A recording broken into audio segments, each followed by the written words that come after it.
Wait. Yo, what's up, everybody? How What's up, y'all Naeem? feeling? Bro, I'm feeling good, bro. How about you? I'm feeling I'm feeling good, you know. Tell me why I looked at my phone, it said 5:58, and then I looked at the screen and it said 6 o'clock. And then Come I on, saw the time running down from like 10 seconds. So man. what's up? What's up? How y'all doing tonight? I'm Man, doing we good. live, man. I'm feeling good right now. Like, yo, like they don't know what we got going on right now. But I'm Like, feeling good. Welcome to Tech Tuesday. So what? Fourth successful Tech Tuesday. And many more. And I missed the person. Hey, with Charles and Naeem, and we got a nice little showing for you for tonight. And we got our guest speaker Daniel. And when we let him in, explain, give y'all a little insight.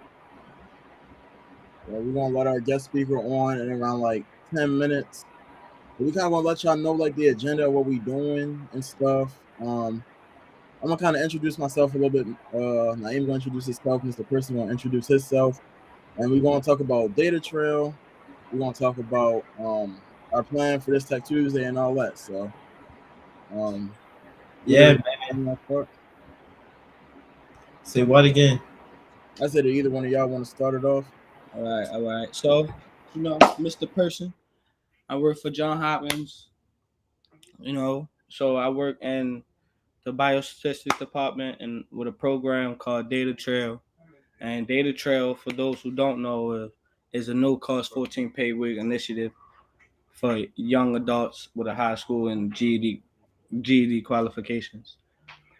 So Data Trail aims to equip members of underserved communities with necessary skills like data science.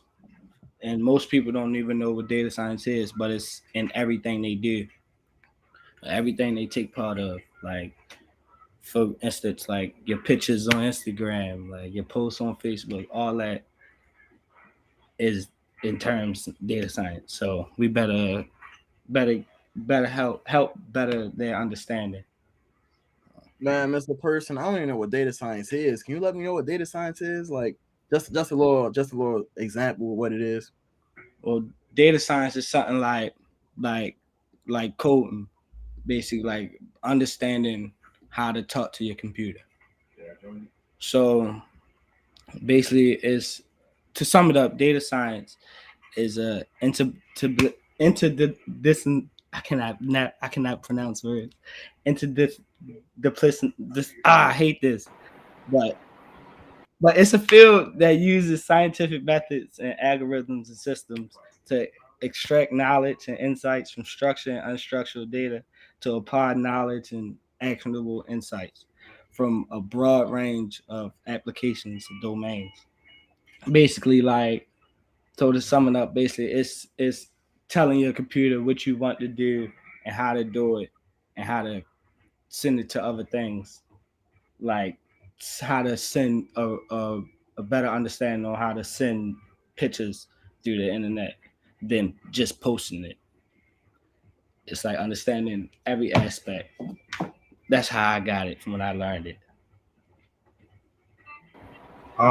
I guess I can go. Well, y'all already know me. Naeem Adams. Well, y'all can call me Mr. Elaborate, Mr. Tech Guy, whatever y'all prefer.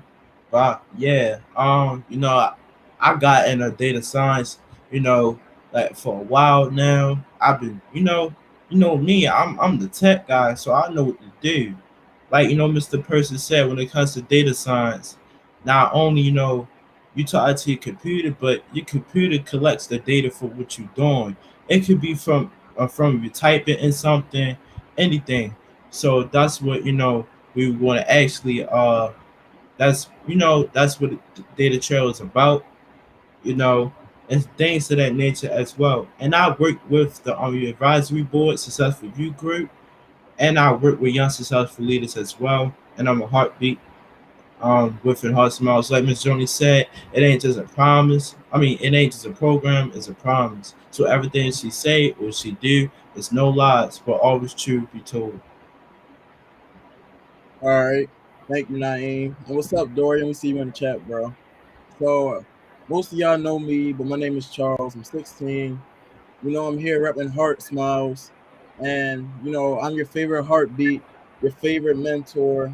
We repping the Goon Squad, you feel me? When you look at Heart Smiles, you be thinking like, oh, isn't this place where Charles at and stuff? Like that's the type of stuff you think when you think of Heart Smiles. Like you just be thinking that type of stuff. But yeah, most of y'all know me, and that's kind of like a little introduction to myself, my name, my age, what I do in Heart Smiles, and yeah, that's mainly about me. What I do with Data Trail, which is what Miss Simone.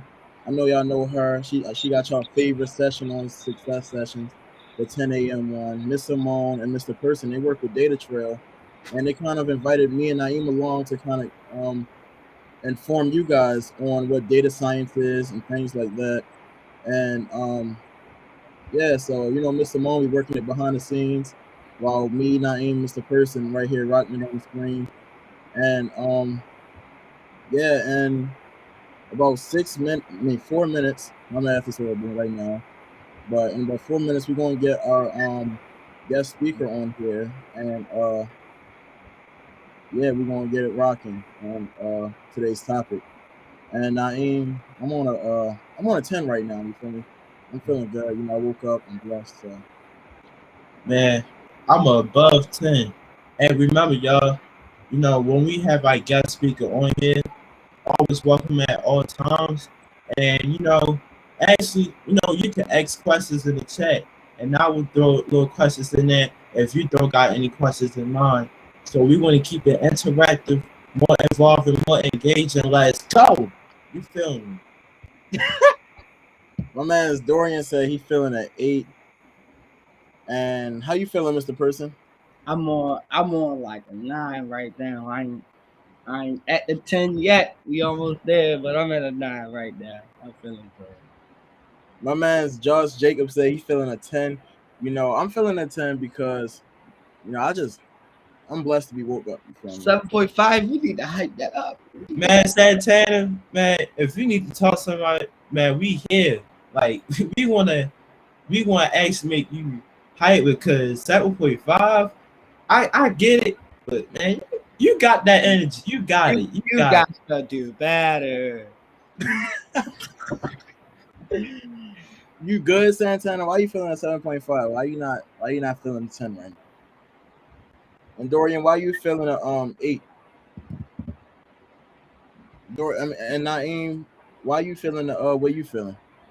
Because we about to have this session rotten. Like y'all don't know what we got going on. I know y'all been trying to clown us for the long time, but this is not the time where we clown, where we play, where we talk down on Tech Tuesday. We want to show y'all how we rotten and how we gonna roll. You feel me? And yeah, and Santana says she just chill right now. I feel you because I ain't rely. It's that type of day, especially it's Tuesday. And we got kind of school around the corner. You feel me? But yeah. Yeah. My man's Josh Jacobs said I'm a 10 because my fave mentor Charles is repping Data Trail. Man, something slight. You feel me? I'm glad I'm your favorite mentor and stuff. Let me know what I do to be your favorite mentor and everything like that. And Dorian said I could be better. That's why I'm at an 8. Man, Dorian, if you gotta text me or something, bro, I'm always here for you. If you want to talk about it, if you want, just let me know if you straight or not. And our guest mentor should be hopping on pretty soon. Oh my god. Yeah, I'm ready. Like, I don't even want to tell you who the person is. Like, yo, Mr. Daniel. What's good? Yeah. Y'all can hear me? Yeah, we can hear you. All right. How y'all feeling? 10. I'm feeling awesome. Feeling good. How you feeling? Hey, I'm having some kind of day, but we're here. Hey. We appreciate your perseverance and sticking it out till you can rock with us today at 7 o'clock. 6 o'clock for our Tech Tuesday and be our guest and be our guest speaker on here. So Happy to be here. That's good. So, all right. So, Mr. Daniel, can you like give us a little bit like who is Mr. Daniel? Like, what do you do? Who are you? Like, we trying to find out. Listen, I'm a big deal, so prepare yourself. No, I'm playing. So, it's good to be with you all. My name is Daniel Obing. I am a graduate of Johns Hopkins School of Public Health. I did my master's degree in biostatistics from the School of Public Health in 2011.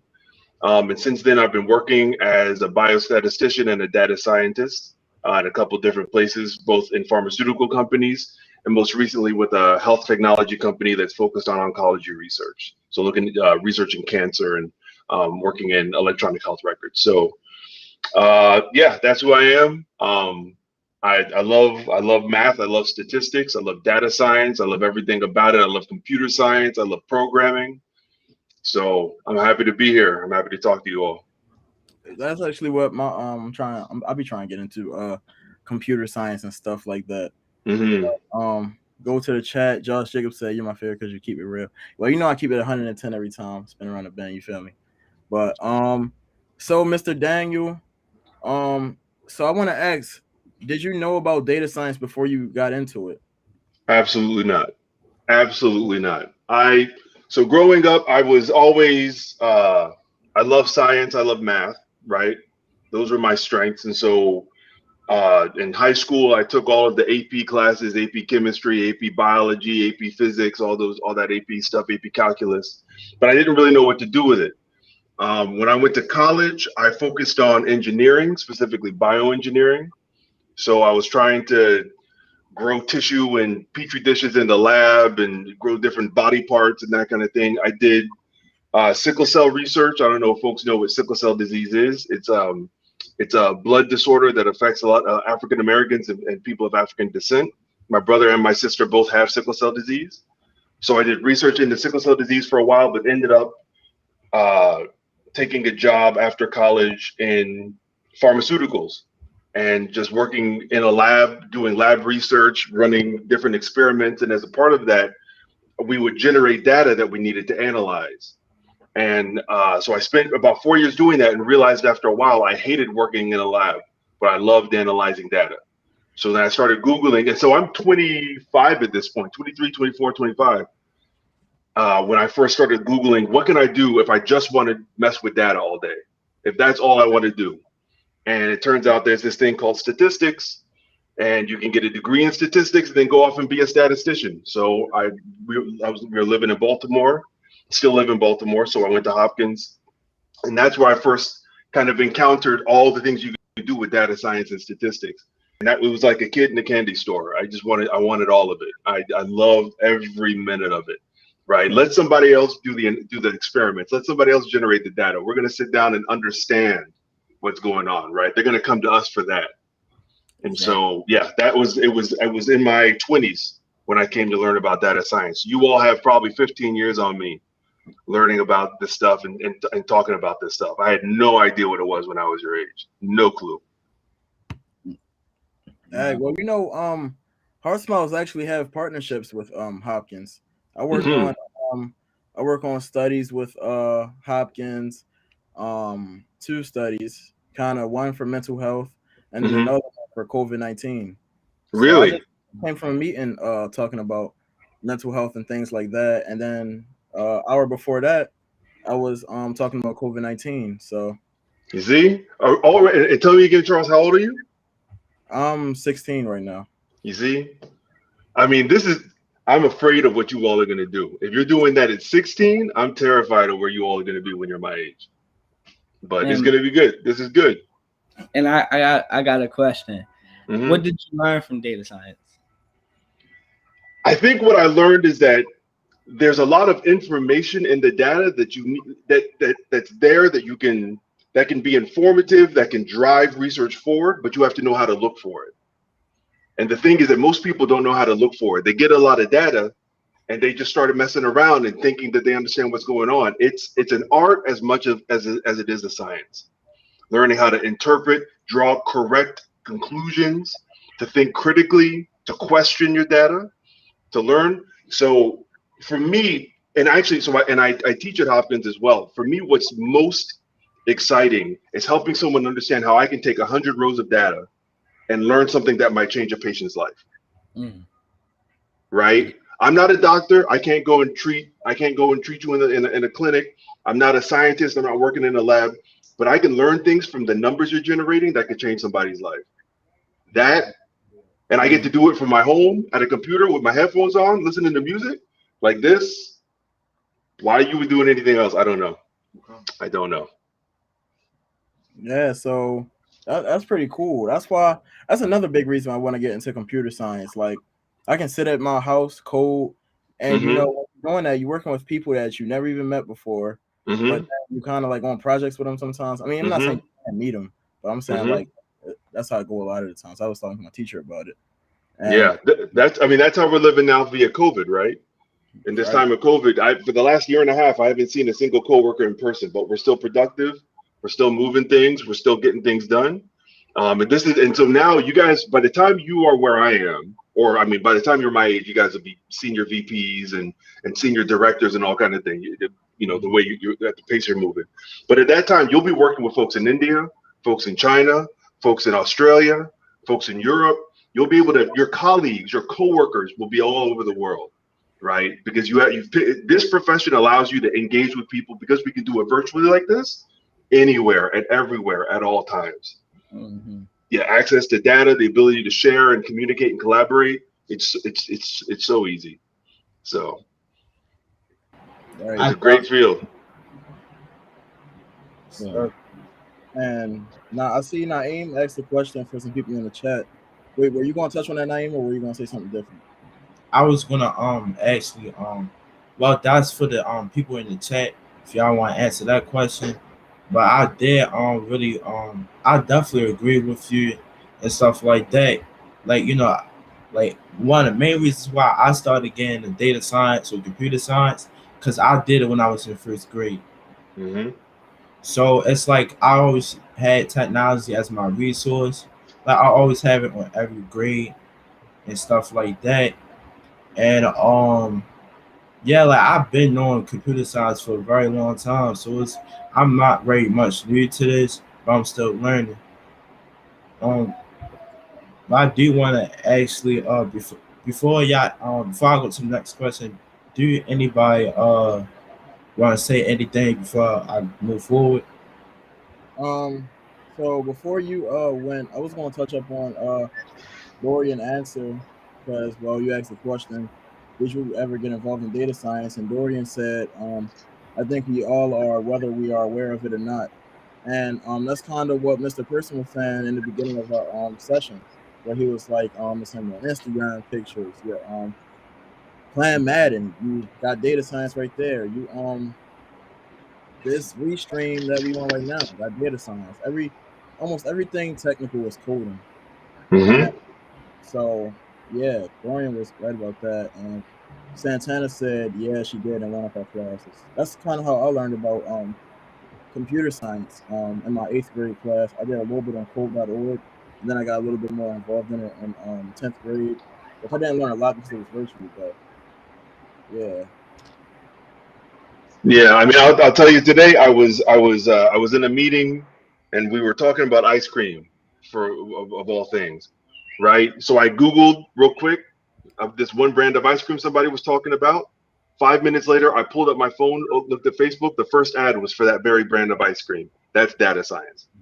Right there. That's data science that they're tracking. They know they can crunch the numbers and predict what it is that you might be interested in based on the information and the data they're gathering. So to Dorian, who said we're all involved, yeah, absolutely. Everything about our lives now is so driven by data science. Now, use it for good, use it for evil. That's the question.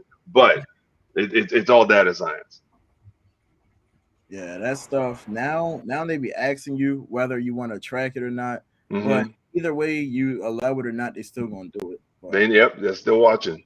So the benefit of what we're doing, the benefit of your connection to Hopkins is finding ways to get involved in data science that are going to better people's lives, right? That are going to improve people's lives, their health, their circumstances, their finances, their economic standing. That was what motivated me. I've stayed in healthcare because I care a lot about that application of data science and statistics. No knock on those who will go to Google, though. If you can get to Google, I mean, go do your Google thing. Yeah. Well, that's a lot of good information I just learned right there and there. But my question is like, like how I was really like how, even though I don't think it's in a specific order, but I would just say like, how long have you been in the field? So I got my degree, my master's degree in statistics, graduated 2011. So technically, I've been working as a trained statistician for 10 years, a decade. Oof, that just hit me. A decade. Dang. Um, but wow, I'm old now. But before that, I was, like I said, I was working in a lab, and I was for 4 years I was working for a pharmaceutical company before I came to grad school, and we were doing experiments where these are called process characterization experiments. You're running various experiments that are sort of in a very controlled way and generating that data and analyzing it. So I would say probably 14 years I've been thinking about or engaging in some sort of data analysis, but formally 10 years as a statistician. That's a lot of information. Okay, so wait. Oh, wait, It's not old experience. I appreciate you, Josh.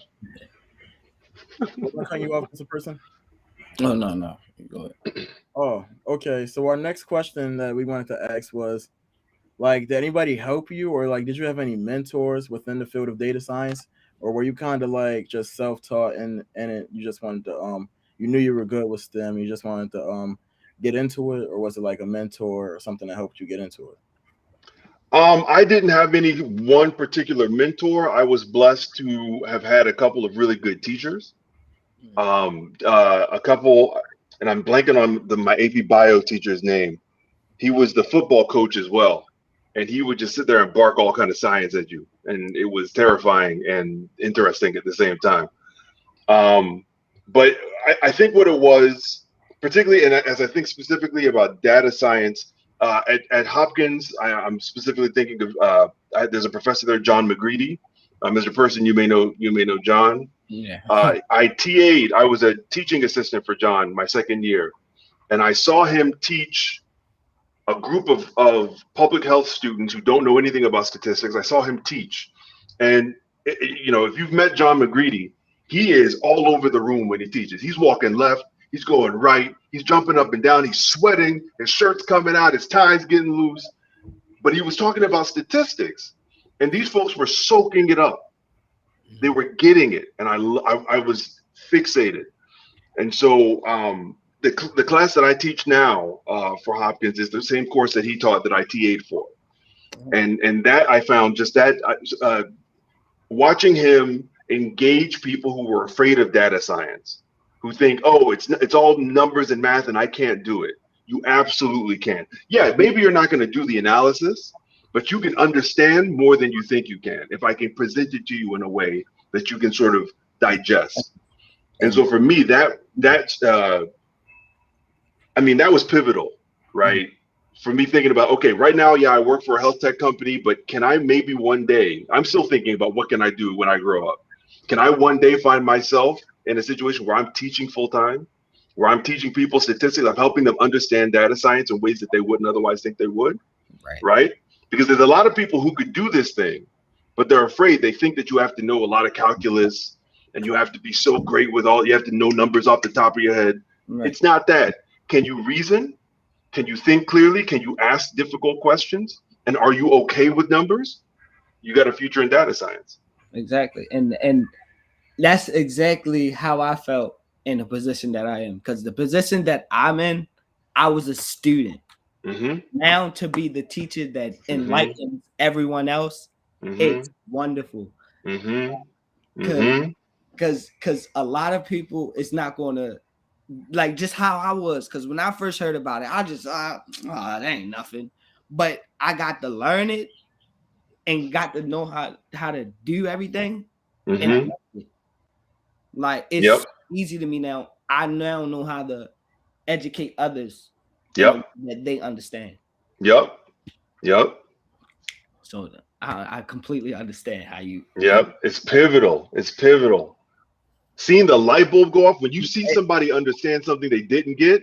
Oh, It's like like you don't have to pay me. I mean, don't that I mean, pay me. Don't, let's not be clear. I want to get paid, but I mean, but it's a really satisfying satisfying feeling and thing to help people understand and move through the opportunities available in data science. So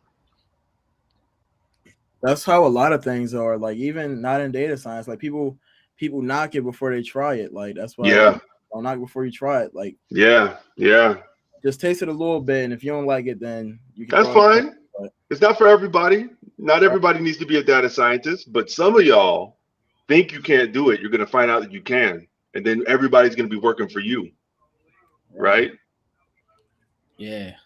So I got another question.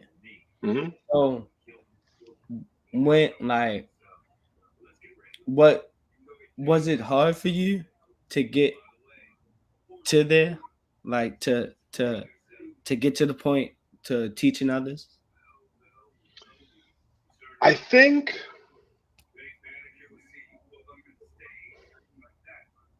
if I'm being honest, no, it wasn't. You know what I mean? And I'll tell you this, there's an old saying, those who can't do, teach, right?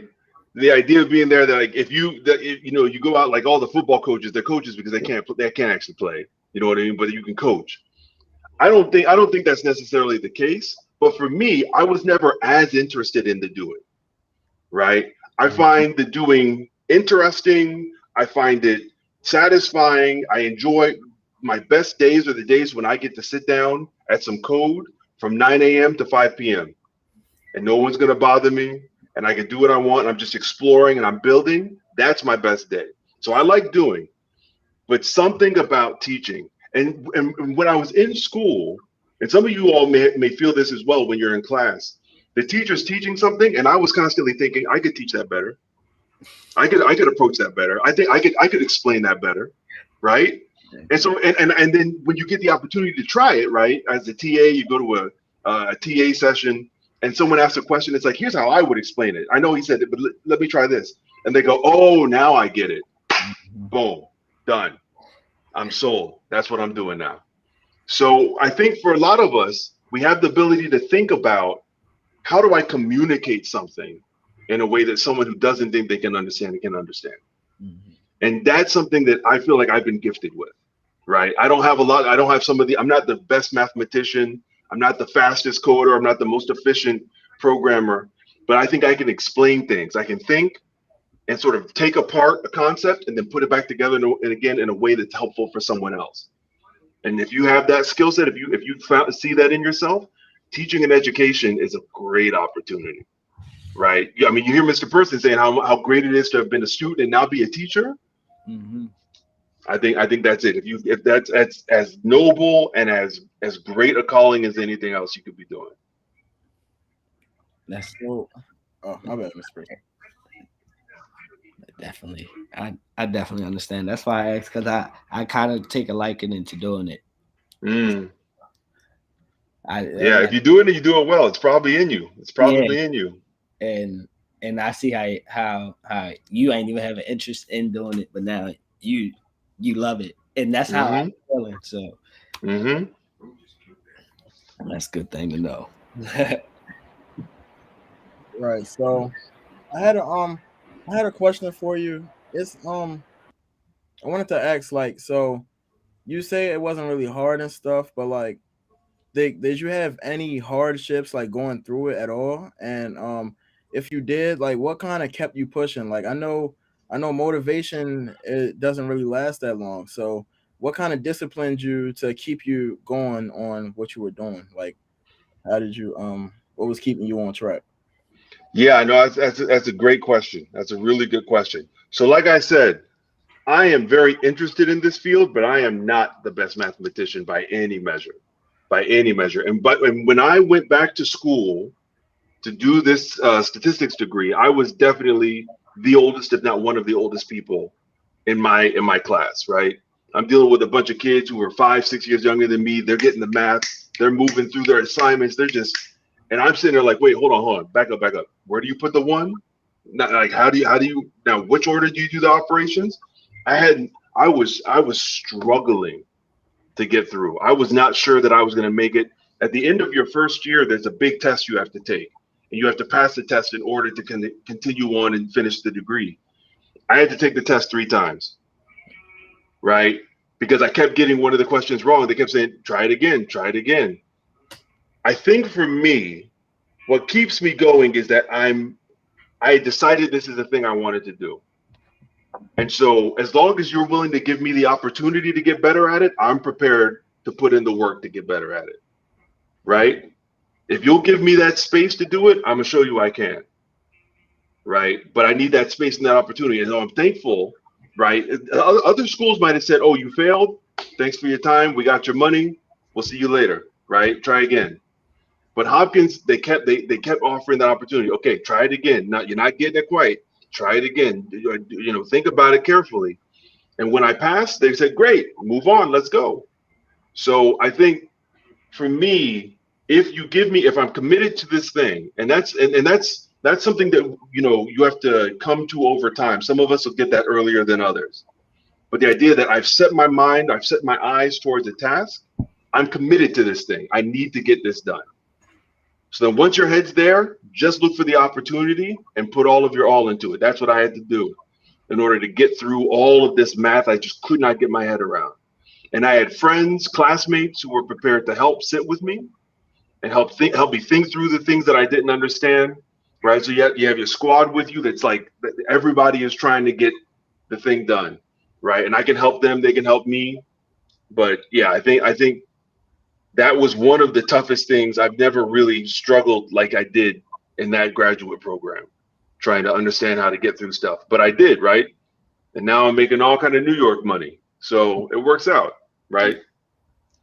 And I want to point out something that you said earlier, because you said that you actually like doing the Yeah, like, I know things and things like that with all the statistics. And you just didn't like the I forgot. You said you didn't like some part of it, but I didn't like all like the lab work, right? All the being in the lab and doing the experiments and stuff. No, I know how to say it, Naeem. It was just like a little tongue twister for me. Yeah, But, I know what you mean. yeah, so you said you just didn't like that part. So I want to point out the key part that you said you did like the job that you were doing. And the way that you persevere and put your mind to it, I want to let everybody else know, like, if he didn't like that job, he would not have been able to persevere through that, because I just want everybody to know, like, do what makes you happy, because if it wasn't making him happy, I guarantee you he would not be here talking to us right now. Absolutely not. I don't know what he'd be doing. Not a fortune teller or nothing, but you know, he'd be here talking to us right now if this wasn't making him happy. So I want everybody to like just take like a little life lesson from that. Like, just do what make you happy, because the story he just gave with him being able to persevere, he said he had to go through the test 3 times. If this was something he really wanted to do, he would not have done that test 3 times. After that first time, that would have been a GG. That would have been Facts. And I had one thing to say before we move on. Like, I could definitely relate from your hardships and stuff like that. And now you say, oh, now you're making all types of New York money. Because I remember when I got into robotics, like, you know, I always wanted to do it. You know, people always tell, my bad, Charles, but like, you know, people always telling me, like, you know, yo, why are you always going to robotics? You skipping class. Like, education is more important. Like, it'll stick to your work. Like, it's always like that for me since I was in the 7th grade. And like now, it's like I've been actually like me and my friend. Well, that's in Hearts Mouse is Dante. Like, we've been robotics together, and we went against high schools and stuff like that. And I heard that you said you was making all types of New York money. Now it's the same thing for me, because now my first job, I got paid for actually, like, you know, doing web development, game development, all types of coding, especially robotics. But it was different and it just felt good because my brother always called me every day. He always check on me every time. He'll ask me like what I'm doing. I'll tell him like, oh, I'm making an app right now. He like, for real? He like, yeah, like, bro, like, he always tell me, yo, keep on doing what makes you happy. Like, mind you, I ain't never had people like this in my corner. That's when I was in youth groups, moving up to 8th grade. My brother would always call me, for real. Yeah, I just want to put a big exclamation point after what Charles and Naeem just talked about, right? And if I say it slightly differently, right? Do what makes you happy. Find your passion. Find your passion. There's something that you love, something that you really enjoy, that makes you happy, that makes you feel satisfied, that makes you feel like you're contributing, like you're doing something. You feel good when you're done creating or serving or doing. Find the passion, because I bet it's a job that lets you do your passion, right? And then it's just a matter of figuring out how do you get from where you are to doing that job and getting paid, making a living, supporting a family, providing for your for your neighborhood, for your community, while doing something that you love, while doing something that you're passionate about. I'm not always happy at my job. Be clear, I'm not always happy at my job, right? I don't always love everything I'm doing, but I'm passionate about this work. Right? I'm passionate about this space. And so you guys have nailed it. I don't understand how you're 16 years old talking all this sort of old man wisdom, but just keep doing that. Find your passion, right? When I was 16, I wasn't talking to anybody about do what makes you, I didn't know any of that stuff. So congratulations to you all, right? Keep pushing that. Find your passion. Yeah, you can throw a little thanks to Miss Joni, because she kind of she kind of opened my mindset up a little bit more to a lot of different things. But that kind of leads me on to my next question. So, like, what did you expect to get going into data science and statistician work? So, like, what did you kind of expect to get from out of there? I thought that I would be spending all of my time sitting at a computer, writing cool programs, cool code. I thought that I would be solving all of these crazy problems, building these incredible models. In fact, one thing, I came from doing lab work in a particular space, went to do a graduate degree in statistics, and I had every intention of going back to that space and just like blowing people away. Look what I can do now. And I'll tell you one thing I learned while I was in the program. I spent so much time being sure that I knew what I was supposed to do that I missed a lot of opportunities to learn something else. Right?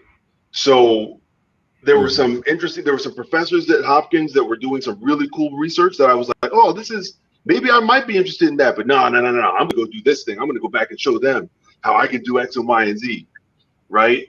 I think now looking back, and this isn't inconsistent with finding your passion. Find your passion, but keep your eyes open for interesting opportunities. Right? You know you have a sense of what you want to do. You have a sense of what the job's going to be. And I tell you now, I'm not doing what I thought I would be doing. Right? I thought I'd be, like I said, in the lab all day, crunching numbers and writing code. Now I spend more of my time in cross-functional meetings. Cross-functional means I'm meeting with people who are not data scientists. I'm meeting with customer specialists and clinicians, doctors and nurses, other statisticians, engineers, data insights engineers. I'm in rooms with people of all different functions and experiences and training, and I'm bringing the subject matter expertise to those conversations, but I'm actually letting other people do the coding, right? I still get a little coding in when I can, but other people are doing that heavy coding, and now I'm thinking through the strategic ways that we can apply data science to the projects that we're working on. But yeah, so I mean, your journey, your path, the passion is still there, the field is still there, but you're going to mature, you're going to evolve, you're going to grow, you're going to experience things that you didn't know about ahead of time. And so today, Naeem is going to be, he's writing his apps and he's writing his functions.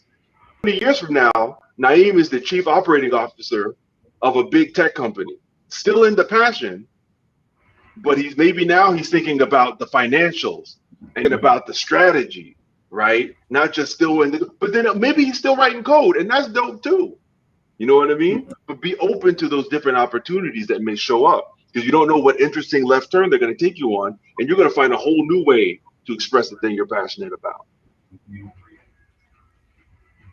I'm glad you just said that. That was just like a push to do. That was just right there. What's that? Get into software engineering. Mm-hmm. That was just like I was thinking about putting my foot in, but now that you said that, I'm just gonna go ahead and jump right in. Put your foot in. Who knows, right? This is what Charles said. Maybe it'll be dope. Maybe it'll be weak. You don't know. But if you put your foot in, you may find, oh wow, there's a really cool way to bring these two things together. And now you're building the next Code Academy, right? Like you're building the thing that comes. You're building the next Khan Academy. You're building the next thing that comes. You know what I mean? The thing that comes after the thing, right? Yeah, and that's how I feel. Like, cause how I think about it is like you can never have too much knowledge. Oh no, you can't. Like, so why not? And then I know how to incorporate this to people who don't understand it. So I was just thinking like it's a good move. So that's how I was just thinking, and you saying that just gave me like just an extra push to go out there and try it. And you're also you're young and you're motivated because you're hanging out with us tonight, right? So then that means you have all that you need to be trying all sorts of different things and building that catalog, building that repertoire, building that tool set, so that when you go into the workforce, it's like, oh, so I'm sorry. So you know software engineering and you know data science and you know how to write. How much money you want? We'll just give you just name your number because we need you, right? Definitely. And that's how I was thinking. You just want me to get back to my app development stuff. I need to get back because I ain't really lie. The Heart Smiles app was supposed to have been dropped like a year ago. But we had to push it back because we got a lot of things going on with the Heart Smiles right now. And it's like, wow, like I'm thinking how I'm gonna get this app published. No, it's too many heartbeats that's coming in. Like I'm over here stressing, like, oh my god. Like, but yeah, Mr. Percy, you want me ask the next question? I'm like, well, I go ahead and ask another question, even though we got 18 minutes left. So this is a more general question. So it's like I want your perspective on this. So what is your mainly perspective on like people hacking? Do you think it should stop or shouldn't? Tell me why not? Because you know, geez, ask an easy question, Naeem. Dag, what's the perspective on hack? Wow, boy, I should have let you guys give me the questions ahead of time. Daggone. All right, let's think. Let's think. Hold on. My perspective on people hacking. Well, here, okay. You know what? I think there's benefits. There are benefits, right? So, because there's realities. The reality is people are gonna hack. So then I want hackers on my side if they got hackers on their side, right? I want people who understand what hackers are doing. So they call them white hats, right? So hackers who can come and inform, hackers who can come and say, hey, this is what a hacker's gonna try to do to get into your space. Here's how you protect yourself, right? That I think is important. I mean, obviously, there's ways in which hacking is incredibly detrimental, it's incredibly negative, and it's also illegal. So we are not promoting illegal behavior and activity. But given that it is a reality, right? And this is where we're headed, 2021, how many different cyber attacks have we had? A lot. Right? A number of different cyber attacks just in the last 6 to 12 months. So this is our new platform for a lot of intercontinental, country to country, warfare, if you will, or at least sort of conflict. So we have to be mindful of that, which means we need people who are knowledgeable in computer science, knowledgeable in information security, information technology, information infrastructure, who can be speaking to and guiding governments and how to protect themselves. This is government level things that you can be doing. In addition to the ways in which you can do that for corporate entities, right? Protecting themselves. So, you know, would I tell you to go out and hack? I can't tell you that.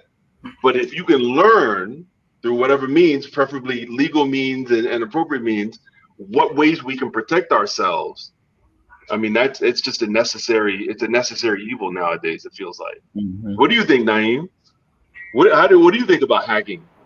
I ain't really lie. I feel like sometimes when it comes, so I feel like hacking for some people is not for everybody, because I mean, I've done it to my device before.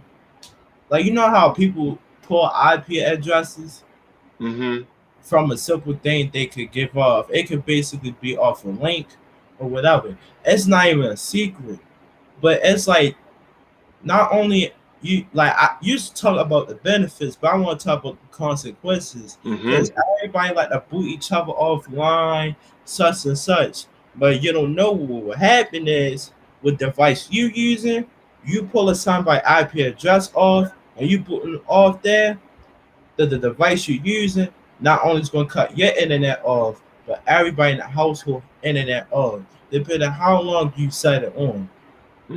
That's what people do not realize. And to actually give access to other networks to actually know what city they live in, what state they live in. Yeah, or when you put an IP address, you can get the latitude, all that. But I feel like, in my personal opinion, like, if you wanted to hack safely, hack healthy. I'm gonna say that, hack healthy. Be a white hat, not a black hat all the time. Because if you're a black hat and you don't know what you're doing, the FBI gonna come. Don't play. You know, the term black hat remind me of I don't know how many people used to play like Black Ops 2 and stuff like that, but I know they had them black hats where you could hack the UAVs and stuff like that. That was a little off topic, but that's kind of what it reminded me of. You know. Yeah, listen. But I did have another question. We running a little low on time. I did want to ask this question. So, like, you say you do like a little bit of computer science and everything like that. So, like, which programming languages and like what kind of programming languages are you most comfortable with working with? Great question. So I am R. I program in R. That's my it took forever to learn how to program in R. It did not come easy to me. Oh, really? But this is why I say having a good teacher is key. And I'm not going to name names because Mr. Person might know some of these people. But having a good teacher is key. I had one my first year I took it with one Hopkins professor, and I struggled. My second year I took it with a different Hopkins professor who took over the class, and I soared. Everything made sense. And now I can teach R very easily. I love R. I program in R. I've done a few very simple Shiny apps. I've done some work both personally. I help my kids learn to read with a Shiny app that I wrote up real quick. Does everyone know what Shiny is? Shinies are sort of like app building platform, right? So you can use R to build sort of web applications. Go ahead, Naeem. I don't know what Shinies is, but I know HTML, Python, script, Java, and I know what Rock 13 is. I know this app platforms. Two of them is Xcode, and the other one's Everything. Like the Xcode one, that's like more for Apple users, because that's like how, you know, Mark Zuckerberg got his stuff created with Facebook, but for like Apple specifically. An app machine, it's like where you can actually do it without code and you can just use blocks. You can do it with code and without code. That's the coolest thing in the world you can actually do. And I was taught, well, I'm not going to be too long on this, but I was taught by somebody I knew at Youth Roots that came to me, and I networked with that person ever since. That's how I got a Heart Smiles app created, and now people want to hit me up for that. Yep, that's 100%. So Yeah, so to answer your question though, R is my primary language. I do a little bit of coding in SAS. I've done some coding in Jump. These are all statistical software packages. Stata is another one that I've used. I am amusingly, maybe embarrassingly, I've learned a lot of SQL in my current job, right? So this is like, I don't know if you all, SQL might be too old for some of y'all. So I don't know. People know SQL. Folks know what a terminal is. Yeah, I'm just saying. Listen, Yeah, I you know. young folk. I know what terminal is. I know what terminal is for sure. And Linux. Right, right, But and right. Okay, so SQL is Microsoft's language, so I know a little bit of SQL, and I am trying to learn Python because it feels like everybody's messing around in Python nowadays, particularly within the data science space. Python is the language. Yeah, I think that I have AP Computer Science next year. Well, Mhm. this year coming up, so I think I'll be learning some Python. Yeah, And good. now Naeem, you said it wasn't really code, but programming blocks are coding. Like all of it's kind of coding. I was working with programming blocks. It's probably not as advanced as a lot of the stuff, but it do get advanced in some of the stuff. But it's not as advanced as like Python would be, or as Mr. Daniel was saying, R. But it's still some type of coding that you gotta Yeah, use, and you still got different levels, right? It's different for different needs. Not every set of software is what you need to get a job done, right? Some things you can do with multiple types, but other things, different tools for different uses. right. And I got a question. Yeah. Do you know like any resources of any data science resources that young people can get involved with? Yeah. So Code Academy is a great one. COD Academy, Code Academy. I think it is probably nowadays the best platform for learning a brand new language. Like they really walk you through it step by step. I know a number of people who taught themselves R, taught themselves Python, I think Java through Code Academy. It's how I'm learning SQL and Python. That one is not free, huh? So that one you have to it is a pay for service. And then for those who are interested in R, interested in statistics in particular, building packages that we use in statistics, there's a really dope book by a guy, Hadley Wickham. I think his name is Hadley Wickham. He works for R Studio, which is is kind of the premier R provider. And he wrote a book. I think the name is. I'll find the name and I'll put it in the private chat so you guys can share it out. But he wrote a book on how to build a package, and that for me was really, really interesting. I don't have the depth of computer science background that Charles and Naeem do, right? I came through the mathematical statistics and then got into the coding there. But thinking about packages in R are sort of our, if you're not going all the way to Shiny and some of the web apps, building a package is the closest we're going to come to building apps, right? You build a little situation. It's fully contained. It's got all of its documentation. You can share it. People can use it. It can go viral, that kind of thing. Building a package is what we do in R. And this book by Hadley Wickham, like it just lays out the way to think about building a package so cleanly, so clearly. It's free. You can Google it, download it right now. You don't even really need to know R to get from it, right? Because I think the key for any computer science, any app building, is can you be a methodical thinker? Can you organize the steps, the things that you need, the components, and then build each one and make sure that they work together, thinking about unit testing, integration testing, all that sort of thing. So I would strongly recommend. I'll find the name of it just now. I think it might be called Data Science. Hadley Wickham. Yeah. When I was getting into it, I used to use like code.org, and in high school I was using MyPLTW. It's kind of like a little. I don't know if it was meant for schools and stuff like that, but yeah. And Mr. Daniel dropped this into the chat. I'm gonna throw it into the YouTube chat just in case anybody want to check it out. But if not, we can get into Jules and kind of wrap it up unless anybody had anything else they wanted to share. But it's about coming to that time. So if y'all ready for Jules, if not, we can get it started. Jules and Yeah, because I'm sorry, because our time frame is just an hour. We got 5 minutes left.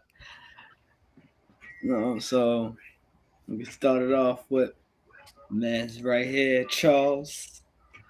Go ahead. Oh no, I'm supposed to go last. Well, last. All right. My jewel for the day was like, you can never have too much knowledge, which I said earlier, and I got another one that a lot of people might take heed to.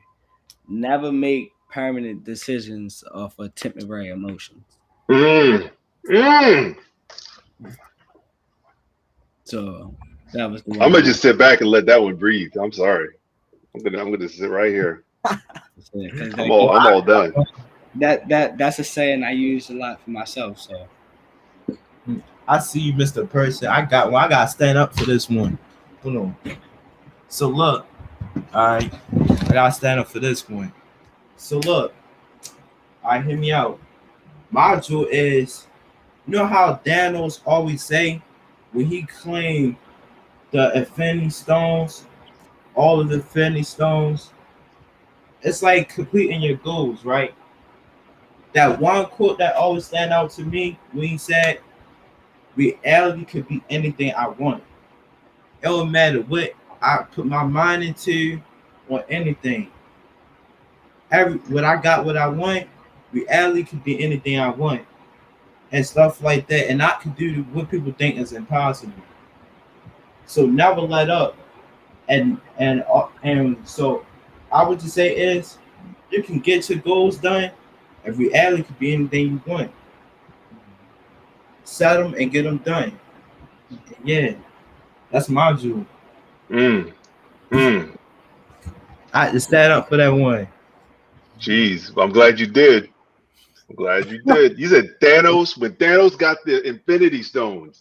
I didn't know we were going to take Jules off of Thanos on this one. I didn't see that one coming. I did not see that one coming.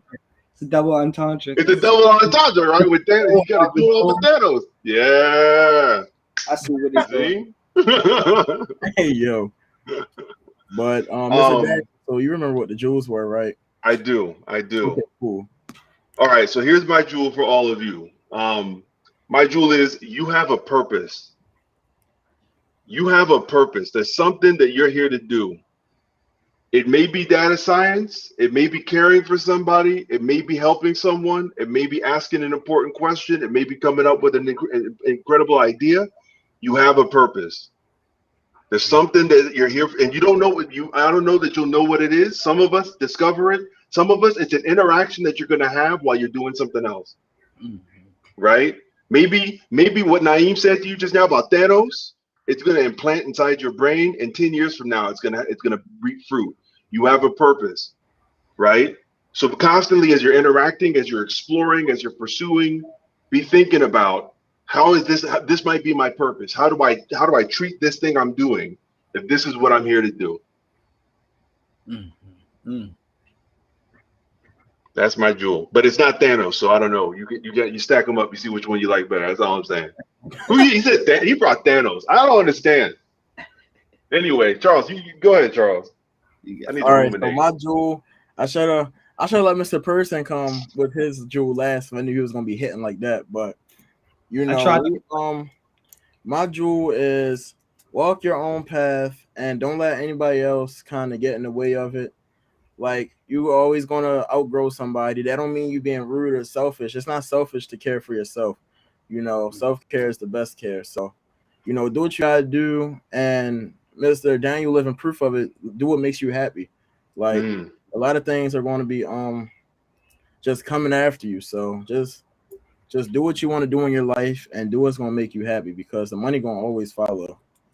Just do what you're passionate about. So be passionate and do what you're passionate. Yes, absolutely. I'm doing outro, but if y'all done, y'all can hop off. And we all three of us appreciate you coming on here, Mr. Daniel, and showing up. And I appreciate everybody for being responsive in the chat and engaging. And yeah, if y'all want to hop off, y'all can. But I'm gonna do the outro. So if y'all want to stay for the outro, y'all can. But so y'all already know what I'm about to say. You know what I mean? Like, go get your goals done, because you got to get them goals done. And I'm not playing. Like, you got to get them goals done. I ain't pull a curtain back, bro. Pull a curtain back. Pull a curtain back, because it's still light outside. What time is it? It's 7 o'clock. If you're a working person, you got about 3 hours left in the work day. If you're just chilling, you got about 2 hours left in the work day. But go get your goals done and do what make you happy. And if you ain't got no goals, then that's a bigger problem, because if you ain't got no goals, then your mind not in the right place. So you always gotta make sure you got goals and that you know how to complete them. If you don't know how to complete your goals, you can hit me up, you can hit Naeem up, you can hit one of them OG Heartbeats up, and we're gonna help you get on track.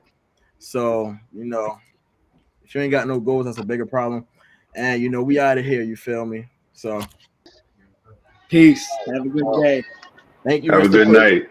Daniel and Naeem. I'll see y'all later. All All right, right, easy.